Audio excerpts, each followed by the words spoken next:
जय माता दी। ओम नमो भगवते वासुदेवाय नमः। आज हम श्रीमद् भगवत गीता के 11वें अध्याय का श्रवण करेंगे और उसके साथ उसके महात्म्य का भी श्रवण करेंगे। तो चलो श्रवण करते हैं 11वां अध्याय। अर्जुन ने कहा कि हे भगवान, मुझ पर कृपा करके अत्यंत गुप्त अध्यात्म विषय वचन जो आपने कहे उनसे मेरा मोह दूर हो गया है। हे कमलनयन, मैंने जीवों की उत्पत्ति और नाश का कारण एवं आपका अक्षय महात्म आपके मुखार बिंद से विस्तार पूर्वक सुना। आपने जैसा अपने रूप का वर्णन किया वह आपका रूप देखने की मेरी इच्छा है।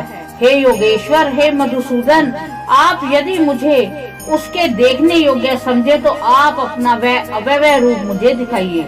भगवान ने कहा कि हे पार्थ, नाना प्रकार के, नाना वर्ण के और नाना आकारों के मेरे शत शत सहस्र दिव्य रूप को देखो। हे भारत, तुम वसु, रूपधर, अश्विनी कुमार, मरुदगण और जो पहले कभी ने देखे थे ऐसे मेरे आश्रय में रूप को देखो। गुण, केश व चराचर सहित ये चरित्र देखो तथा और कुछ हो देखना चाहो तुम यहाँ मेरी देह में देख लो, परंतु इन नेत्रों से मुझे नहीं देख सकोगे, इसलिए मैं तुमको दिव्य नेत्र देता हूँ, उनसे मेरा विराट रूप देखो। संजय ने धृतराष्ट्र से कहा कि हे राजन, इस प्रकार श्री कृष्ण चंद्र ने अर्जुन को दिव्य दर्शन देकर अपना अलौकिक रूप दिखलाया। उस विश्व रूप के अनेक मुख तथा अनेक नेत्र थे, उसमें अनेक अद्भुत दृश्य थे और देह पर अनेक सुंदर सुंदर आभूषण तथा दिव्य आयुधों से सुसज्जित थे। देह पर दिव्य वस्त्र थे, दिव्य गंध देह पर लगे थे। उस समस्त आश्रय युक्त अनंत देव के सब और मुख दिखाई देते थे। आकाश में हजारों सूर्य की प्रभा एक साथ हो तो भी उस महात्मा की प्रभा की समानता न कर सकेगी। उस समय अर्जुन ने देव आदि देव के शरीर में अनेक प्रकार से विमल इस समस्त जगत को एकत्रित देखा। अर्जुन आश्चर्य से चकित हो गया, उसका शरीर रोमांचित हो गया। उसने सिर नवाकर हाथ जोड़कर कहा कि हे देव, आपकी इस देह में सब देव भिन्न भिन्न प्राणियों के समुदाय कमल आसन पर बैठे हुए देवताओं के ईश ब्रह्मा, संपूर्ण ऋषि और दिव्य सर्पों को मैं देखता हूँ। हे विश्वेश्वर, तुम्हारे अनेक भुजा, अनेक उदर, अनेक मुख, अनेक नेत्र हैं, अतः आपका रूप अनंत है। आपके अंत तथा आदि को मैं नहीं देखता, किंतु समस्त विषय में आपका ही रूप देखता हूँ। आपको किरीट युक्त गदा चक्र धारे चारों ओर से दैदीप्यमान तेजो राशि सूरज चमकते हुए अग्नि सूर्य की भांति प्रकाशवान दुर्भिक्ष अपरंपार देख रहा हूँ। मेरे मत से तुम ही ब्रह्मा जानने की वस्तु, विश्व का महान आधार, नित्य सनातन धर्म के रक्षक हो, पुराण पुरुष हो। मैं आपको आदि मध्य और अंत से रहित अनंत शक्ति, अनंत भुजा, चंद्र सूर्य है। नेत्र जिसके ऐसी कांतिमान अग्नि के सदृश मुख वाला अपने तेज से संपूर्ण संसार को तपाते हुए देख रहा हूँ। हे महात्मन, पृथ्वी एवं आकाश के मध्य का वह अंत व संपूर्ण दिशाएं आप में ही व्यापक हो रही हैं। आपका यह अद्भुत तथा उग्र रूप देखो, तीनों लोग व्यथित हो रहे हैं। ये देखा कि देवताओं के समूह तुम्हारी शरण आ रही हैं, उनमें कितने ही भयभीत हाथ जोड़कर तुम्हारी प्रार्थना करते हैं। महर्षियों और सिद्धों का समूह स्वासित कहकर नाना प्रकार से तुम्हारी प्रशंसा कर रहा है। रुद्र, आदित्य, वसु, साध्य, विषभदेव, अश्विनी, मारुत, पिता, गंधर्व, यक्ष, असुर, सिद्ध संग विस्मित होकर आपकी ओर टकटकी लगाकर देख रहे हैं। हे महाभावो, अनेक नेत्र, अनेक बाहु, अनेक जांग, अनेक पैर, अनेक पेट, कराल, दंत युक्त तुम्हारा ये विशाल रूप देखकर सब अत्यंत भयभीत हो रहे हैं और मैं भी घबरा रहा हूँ। आकाश तक पहुँचते हुए आपके प्रकाश के अनेक वर्षों से फैलाए हुए अग्नि उगलने वाले मुख, विशाल नेत्र युक्त आपको देखकर हे विष्णु, मेरा जी घबरा रहा है। मुझ में धैर्य नहीं धरा जाता तथा चित्त स्थिर नहीं होता। हे देवेश, हे जगन निवास, इन भयंकर दाढ़ों वाले कालगिन के दृश्य आपके मुख को देखकर मुझे दिशाएं नहीं सूझती, मैं शांति नहीं पाता।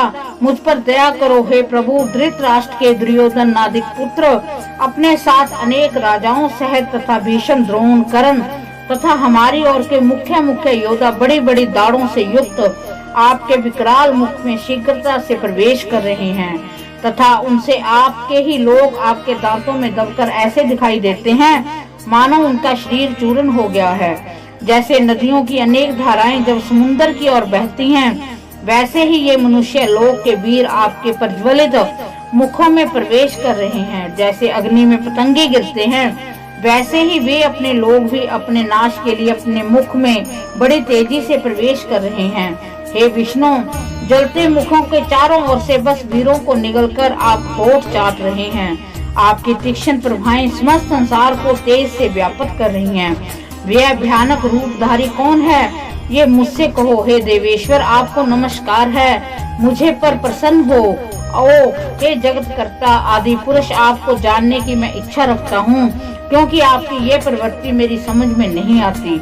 श्री भगवान बोले, संसार का नाश करने वाला मैं उग्र काल हूँ, समस्त जनों का संहार करने के लिए आया हूँ। तुम्हारे युद्ध न करने पर भी यह वीर जीवित नहीं रह सकेंगे, अतः तुम उठो, शत्रुओं के संहार यश को लेकर स्मृतिशाली राज्य का भोग करो।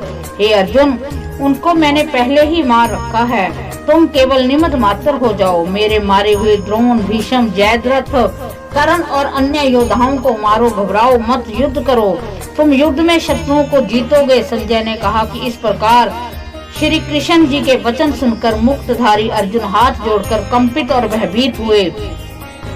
साष्टांग प्रणाम करके नम्रता पूर्वक कहने लगे कि हे ऋषिकेश, आपके गुणगान करने से संसार प्रसन्न और प्रेम मगन हो रहा है। हे राक्षस डर कर दिशाओं की ओर भागते हैं तथा सिद्ध पुरुष आपको नमस्कार करते हैं। हे महात्मन, मैं हे अनंत, हे देवादि देव, हे जगन निवास, आप ब्रह्मा से भी श्रेष्ठ हो, आपको देवता क्यों न नमस्कार करें। व्यक्त भी आप हो, अव्यक्त भी आप हो तथा इनसे परे अक्षर भी आप हो। हे अनंत रूप, आप आदि देव हो, पुरातन पुरुष हो, विश्व के परम आधार हो, ज्ञात हो, श्रेष्ठ स्थान आप हो, विश्व का विस्तार करने वाले आप हो। आपकी महिमा को न जानकर मैंने आपको अपना मित्र मानकर हे कृष्ण, हे सखे, ऐसा जो तिरस्कार से कहा सो प्रमाद से, ये स्नेह से है, अच्युत अप्रेम रूप, आज से इन बातों की क्षमा मांगता हूँ, जो कि मैंने पही रस से विहार, सोते बैठते, भोजन समय, अकेले अथवा मित्रों के मध्य में आपका अपमान किया है। आप इस स्थान जंगल रूप लोक के पिता, पूज्य और महान गुरु हो, तो लोकी में भी आपके समान कोई नहीं है। आपसे अधिक अतुल प्रभाव कहाँ से होगा। इसलिए सतुत्य ईश आपको सिर झुकाकर प्रणाम करके यही प्रार्थना करता हूँ कि मुझ पर कृपा करो। हे देव, जैसे पिता पुत्र के मित्र हैं, पति पत्नी के अपराध को क्षमा करता है, वैसे ही तुम मेरे अपराध को क्षमा करो। हे देव, जो पहले कभी नहीं देखा ऐसा आपका रूप देखकर मैं प्रसन्न हूँ, परंतु भय से मेरा मन व्याकुल है, इसलिए वही पहला रूप मुझे दिखाओ। तथा हे देवेश, हे जगन निवास, आप प्रसन्न हो जाओ। हे सहस्रबाहु, हे विश्व मूर्ति, मैं फिर आपकी वही किरीट, गदा और हाथ में चक्र धारण किए हुए देखना चाहता हूँ। श्री कृष्ण भगवान ने कहा, हे अर्जुन, मैंने प्रसन्न होकर ये तेजो में अनंत आध्या विश्व रूप अपने योग के प्रभाव से तुमको दिखलाया है, जिसको तुम्हारे अतिरिक्त इससे पहले किसी ने नहीं देखा था। मेरा ऐसा भयानक रूप देख तुम व्याकुल हो और मूड ना हो, भय त्याग प्रसन्नचित होकर फिर तुम मेरा वही रूप देखो। संजय ने कहा कि इतना कहकर श्री कृष्ण ने फिर चतुर्भुज और सौम्य रूप धारण कर लिया। अर्जुन ने कहा कि हे जनार्दन, आपके इस सौम्य दिव्य मंगल रूप को देखकर अब मैं प्रसन्न हूँ। श्री कृष्ण बोले कि हे पार्थ, मेरा जो विश्व रूप तुमने देखा है, इसका दर्शन संभव नहीं है।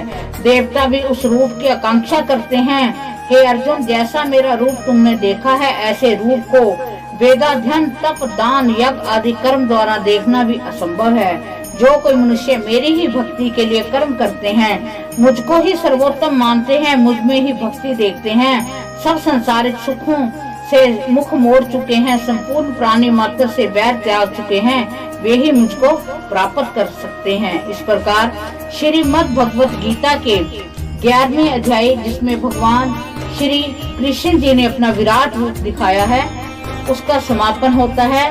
भगवान कृष्ण जी हम सब पर अपनी कृपा दृष्टि बनाए रखें। और इसके साथ ही अब हम श्रवण करते हैं 11वें अध्याय का महात्म। श्री भगवान बोले कि हे लक्ष्मी, तंगभृत नामक नगर था, जिसका राजा का नाम सुखानंद था। वह श्री लक्ष्मी नारायण की बहुत सेवा करता था। वहाँ एक ब्राह्मण बड़ा विद्वान पंडित रहता था। उस ब्राह्मण का नियम था नित्य श्री गीता जी के 11वें अध्याय का पाठ करता था। राजा भी नित्य श्री लक्ष्मी नारायण की सेवा करता था और पाठ भी नित्य श्रवण करता था। ऐसे ही सेवा करते करते बहुत काल व्यतीत हुए। एक दिन राजा घर को गया। उस दिन बहुत से अतीत देशांतर फिरते फिरते उस नगर को आए। अतीतों ने राजा से जगह मांगी। राजा ने बड़ी हवेली खुलवा दी। जहाँ अतीत उतरे राजा ने सीधा दिया। रसोई कर अतीत बड़े प्रसन्न हुए। अमृत तुल्य वचन बोले। राजा उनके दर्शन को गया। राजा का बेटा भी साथ था और कई भृत्य भी साथ थे। राजा उस हवेली में आया और जो महंत था उसके साथ राजा बातचीत करने लगा। राजा का पुत्र खेलने लगा। वहाँ एक प्रेत रहता था। उस प्रेत ने राजा के पुत्र को मारा। चाकरों ने राजा को खबर दी। राजा यद्यपि सेवा करता व कथा श्रवण कराता था, परंतु पुत्र के मोहवश राजा के मन में दुर्बुद्धि आ गई। राजा बोला कि हे संत जी, आपका दर्शन हमको बहुत फला है। एक पुत्र था, वह भी प्रेत ने मार दिया। तब संत बोले कि हे राजन, चलो देखें कहाँ है तेरा पुत्र। राजा, ब्राह्मण, महंत सभी वहाँ आए जहाँ राजकुमार मरा पड़ा था। तब ब्राह्मण ने कहा, अरे प्रेत, तू इस लड़के पर कृपा दृष्टि कर जिससे ये लड़का जी उठे। तुझे श्री गीता जी के 11वें अध्याय का पाठ सुनाता हूँ, तू उसे श्रवण कर, इससे तेरा कल्याण होगा। राजा ने कहा, इसका उद्धार करिए और मेरे बेटे को जीवित करिए। तब संत ने गीता जी के 11वें अध्याय का पाठ करके प्रेत पर जल छिड़का, जिससे प्रेत ने अधम देह से छूटकर देवदेही व स्वर्ग गया पाई और राजा का पुत्र भी संजीव हो गया। इस प्रकार श्रीमद् भगवत गीता के 11वें अध्याय के महात्म्य का समापन होता है। भगवान कृष्ण जी हम सब पर अपनी कृपा दृष्टि बनाए रखें, उनका आशीर्वाद हम पर हमेशा ही बना रहे। इसी आशा के साथ ओम नमो भगवते वासुदेवाय नमः।